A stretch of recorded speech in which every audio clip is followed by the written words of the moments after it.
welcome to Turn the Page, the official podcast of the Syosset Public Library.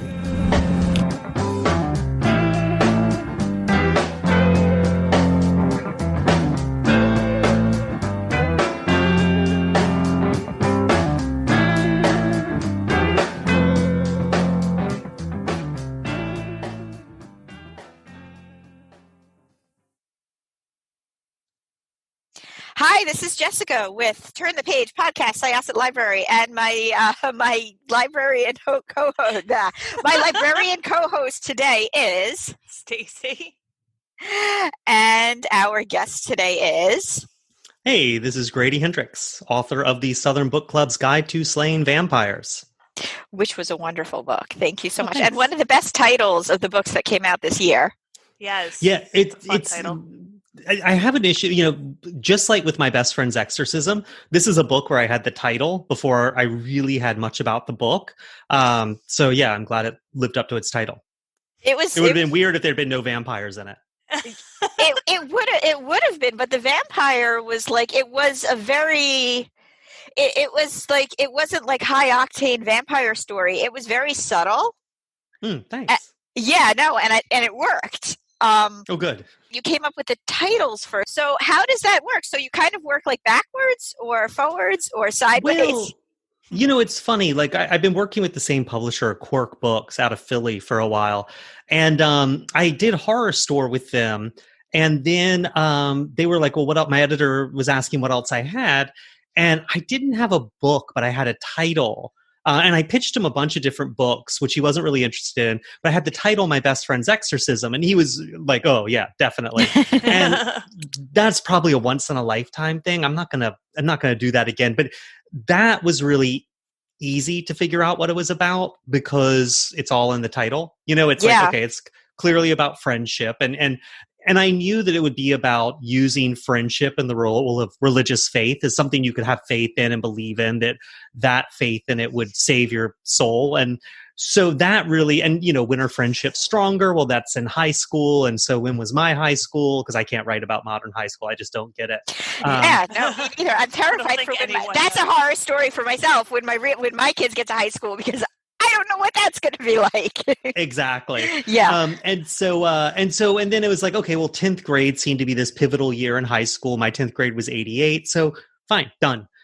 Southern Book Club's Guide to Slaying Vampires. I knew it would be about a book club, clearly. No, but I was going to say, but it's also, I ran a film festival for a long time. And I'm kind of a movie guy, in terms of like where I fell in love with horror. So I really love good. Yeah. So I really love the old school Roger Corman kind of filmmaking, which is like come up with a great title and then make a movie around it. Yeah. Well, Cool. Yeah, I remember watching the biopic about Doctor Who, and that was kind of what they said that, like there was this title and they're like, make it happen. I don't know how true that cool. was, but there is something to be said for a catchy title. My Best Friend's Exorcism was certainly wonderful. And then I think I should mention to our listeners that I did read the Southern Book Club's Guide to Slaying Vampires on Mother's Day, and it actually is a wonderful Mother's Day read, and you kind of touch upon that in the opening of the book. So why did you want to make the mom the hero? My mom's book club, I think they're celebrating their 40th anniversary, and Wow. I hated them when I was a kid. They were just a bunch of loud, noisy women in the house, and I think when you're a kid, especially they're people's moms and all that stuff. And I just had contempt for them. And then I've gotten to know a lot of them as adults and realized that they really dealt with a lot of things that I couldn't have. And so I really wanted to write a book that sort of took the reader on the same journey I did, which was going from feeling like you have these women pegged to realizing that there's a lot more to them than what you see. One of the things I've had to be really careful about in interviews, and I realized I was doing it, and no one called me out on it, but I was really embarrassed, is I was talking about how these women don't work. And I was like, oh, well, it's about women who don't work. And so they're at home. And I was like, actually, they do work. It's just they don't have 9-to-5 jobs that pay them in money. Their jobs don't end at 5 and don't start at 9. And the things that are valued aren't promotions and your salary. Like when you're a parent, the things that have value are knowledge, a lot of times, and social connections. Like you want to know your neighbor because you might need them to watch your kid when you have to run do something. You want to know at church, the local pediatrician who's really good because you want him to take your kid as a patient. You want to know your realtor so you can get a deal on a house. You want to, and that's the social part. And then the knowledge part of it is like, you need to know what to do if your kid falls down and their finger looks funny. Like, is that serious? Is it not serious? What do you do? Like, if your daughter stops eating when she's 14 years old, what do you do? Like, if your kid is torturing the dog, is that something you worry about, or are kids just mean? Yeah, absolutely. And well, first of all, Stacy is the mother of a very little child. Oh, I was like, I don't know where you're going with it. So she's a new mom, and I've been a mom of twins for about 5 years, and it really does sort of like turn you inside out. Sure. Well, also, and just the knowledge, right? Like, I'm sure, like, Stacy, how old's your kid? He's 5 months. Okay, I'm sure for like the last year of your life, basically, you've just had questions. Like, what about this? What about that? Is this normal? Is that normal? And I feel like people who give you answers, that's more valuable than someone giving you like $100. Well, maybe both are nice. Probably both. I'm not going to say no to $100, but definitely I have a text group chain with a friend of mine from college who had her daughter like 2 days before I gave birth, and she's like, we just like ask questions of each other. It's like a new moms group, and we do this. And I'm like, no, you have no idea how like helpful this is. Because like, what about this? But I really thought you were going on a different tangent, Jessica. I thought you were going to say that my child's a little terror. He's not. He's a sweetheart, but he happens to like all the bad characters on TV shows or movies that we watch. Yeah, so nice. I'm like, okay. Well, it's funny. I mean, my sister's a elementary school principal, and she had a kid once who was like, "Oh, I'm going to grow up to be a bad guy," and like that was really what he was into. And then at a certain point, he just stopped. He just like it was, and it was like she brought it up, and it was like it had never happened. He was like, So let's talk like the vampire in your story, because he was interesting. He was very interesting. I mean, I grew up on Buffy the Vampire Slayer, the TV series. Sure. Such a good show where there were different kinds of vampires. But he infiltrated this southern neighborhood, which, by the way, was right in the same neighborhood that my best friend's exorcism took place. So is this almost like kind of a series, but like a not series? Well, I wouldn't say series, but yeah, it's the same neighborhood, and it's just a few years later. There's a few ancillary shout outs to different characters, but honestly, that's the neighborhood I grew up in. And so I'm really comfortable writing about it because it's funny. It's this weird fractal thing where the closer you look at something, the more complicated it gets.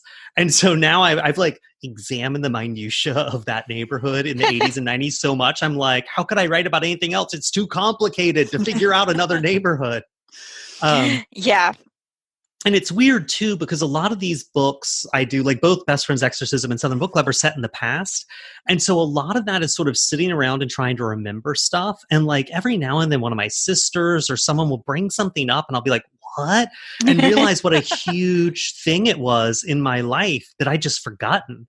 And so the idea of doing that for another neighborhood feels really daunting to me. At the same time, this poor freaking neighborhood. Like, oh my God. Well, that's like the thing. Like I'm like half waiting for the book where you reveal that it's on a hellmouth or something. Exactly. But yeah, so this man, and he's kind of a gentleman, but not really. He infiltrates this neighborhood. He is from the north, right? He's from everywhere. That's ambiguous. Yeah. But also, I mean, the reason he does is because he's really, and he says this a little bit, but he's realized that, the early 90s were a weird time because suddenly, like, I mean, I remember in the 90s resenting having to get a credit card and having to show photo ID as a post 9/11 thing. Like Yeah. in the 90s, you could get away without really a photo ID, and you didn't have to have a credit card to do everything. And he realizes that there's coming a time when he's going to need a photo ID, and he's going to have to show it, that computers are coming, that security cameras, that, that more and more he's going to need an address and a social security number and a bank account. And he can't slip through the margins anymore. Yeah. And he feels like that a town like this is one where, as long as he's a white guy who presents in a certain way, they're going to take him at face value. And as long as he preys on sort of what he regards as marginalized people that no one cares about, namely poor people and African-American people, and often, especially in South Carolina in the 90s, those two groups really overlapped a lot, unfortunately. He feels like, well, no one will care. And what he doesn't realize is that the South is a weird place because it's as racist as anywhere else, but it also pays a lot of lip service to racism on a general level. Like, people say things like those people and crime and, welfare mothers. And there's all that pearl clutching about those sort of urban legend bugbears that have this racist basis. But a lot of people really interacted across color lines and class lines on a daily basis. Like, I didn't know a single, I mean, the Old Village is a pretty ritzy neighborhood. I didn't know a single family that didn't have an African-American woman deeply involved in their house as a cleaner or a home health care attendant or something, someone who they saw every day for years and years and years. And often she was the person who was the closest to the kids. And she was often the first person to see things going awry in the house and things like that. And, my grandmother lived with us when she was sick at the end of her life. And we had a woman, Miss Washington, and Ms. Harlback, two women who were her nurses. And, they're still close to my mom today. And my mom's involved with their children's lives, and she's involved with our lives, or both of them are. And so James Harris doesn't count on the fact that these women, they have these relationships, and these relationships are complicated by class issues and racial issues and all these things, but they are friendships, however many flaws and inequalities they have. And that's what he doesn't count on. But he comes there very specifically for that. But you guys were saying you're Buffy fans, right? Yeah, absolutely. So Buffy vampires are supernatural vampires, right? There's a whole thing with souls and everything. Yeah, although it retcons itself a few times. But I'm not even going to get into that because we don't have enough time to get it. But if you ever want to do a whole other podcast episode on that, you are more than welcome, because Stacy and I will talk your ear off about Buffy. Well, just because I feel like that's a big thing you have to choose when you're writing a vampire, right? Yeah. Is it supernatural or not? And so I didn't want mine to be supernatural. So, there's no issue about souls or reflections or things like that, because that just doesn't exist in nature, that you can't see someone in a mirror. Right. Yeah, no, it was very good. And it was interesting because, like, the supernatural part, it was woven into the story, but it didn't become like the focus. It didn't become the focus until, I would say, like, we were getting closer to Endgame. But I don't want to spoil it for anybody because it was so good. And I think that that's very classic, like a very classic vampire story, like vampire stories originally, they weren't really like Underworld, where like right.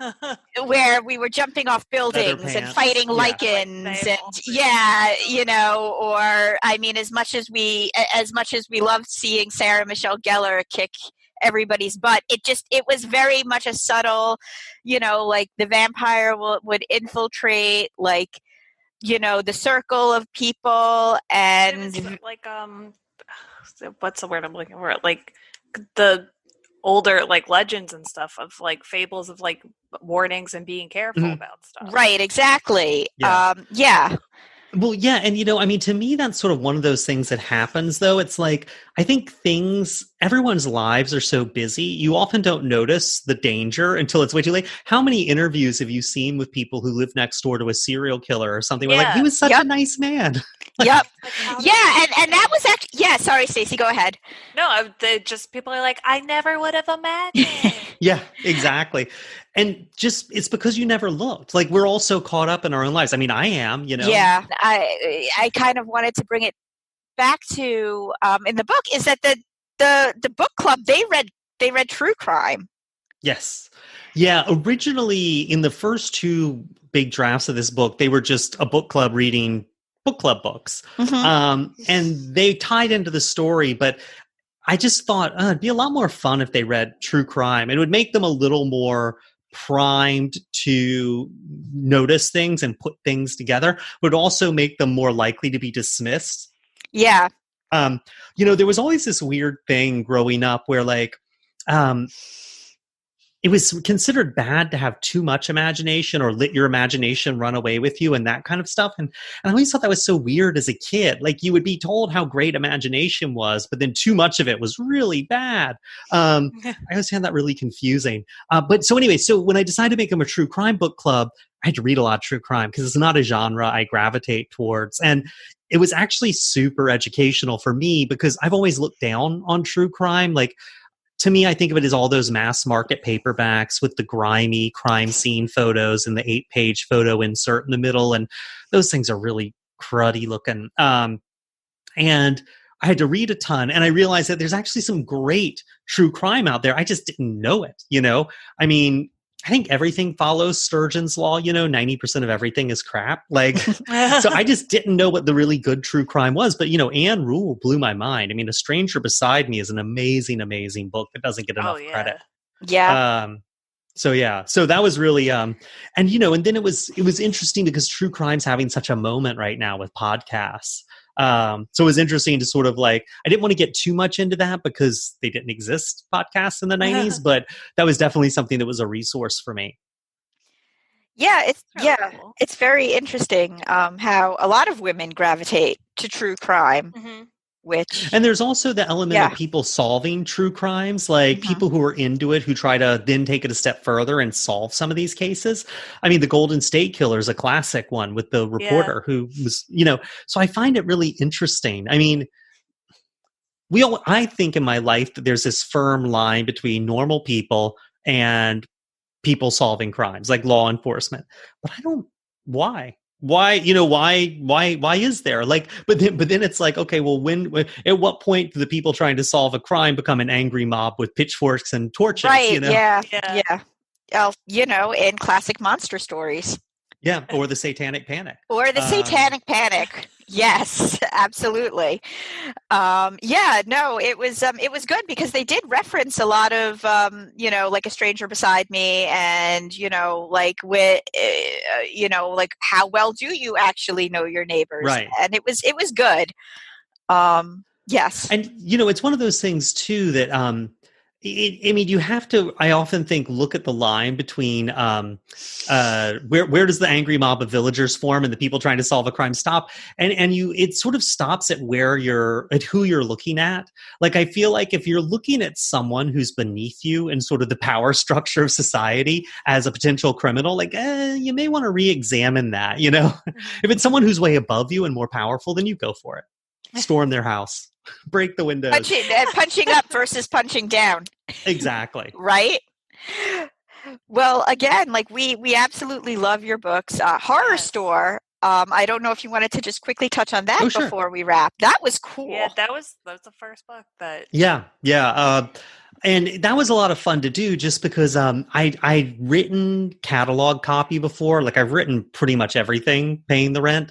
I've written catalog copy. I've written TV, grid, schedules. I've done it all. And so it was really fun to use.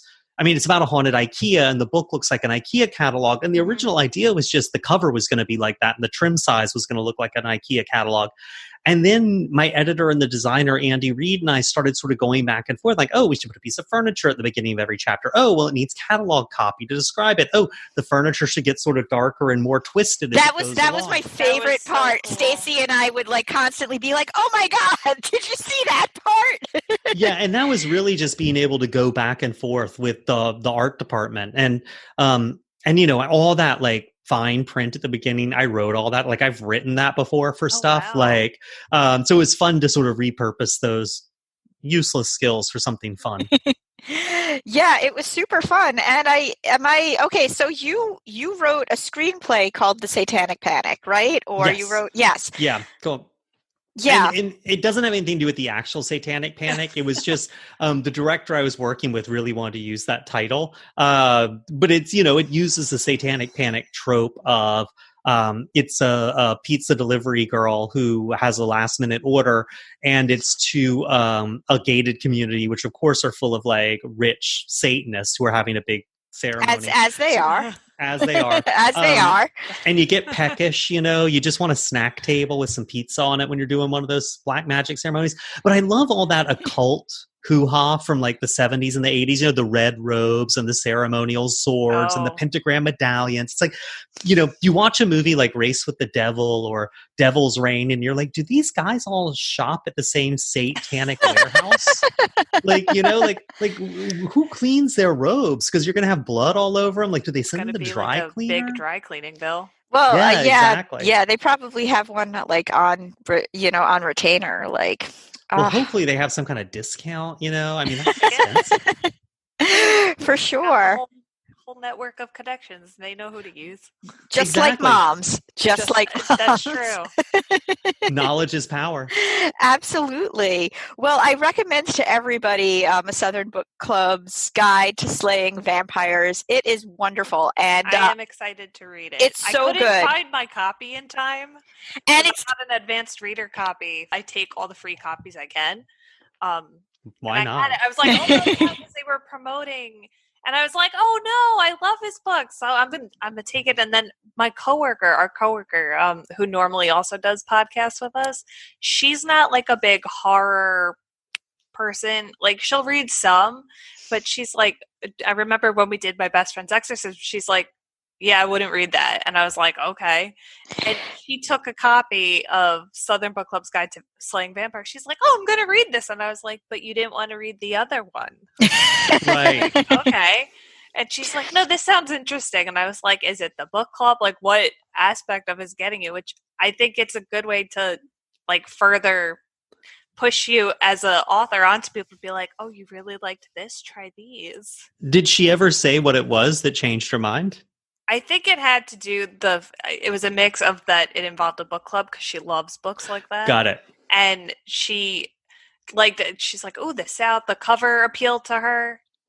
Yeah, no, I'm trying to figure it out because, it's funny. Horror is one of those genres that it's really easy not to read it. I mean, I remember when I got the contract to do Horror Store, I told my mom, I was like, oh, I got a book deal. And she's like, oh, that's great. And I was like, it's a horror novel. And I watched these like steel shutters come down over her eyes.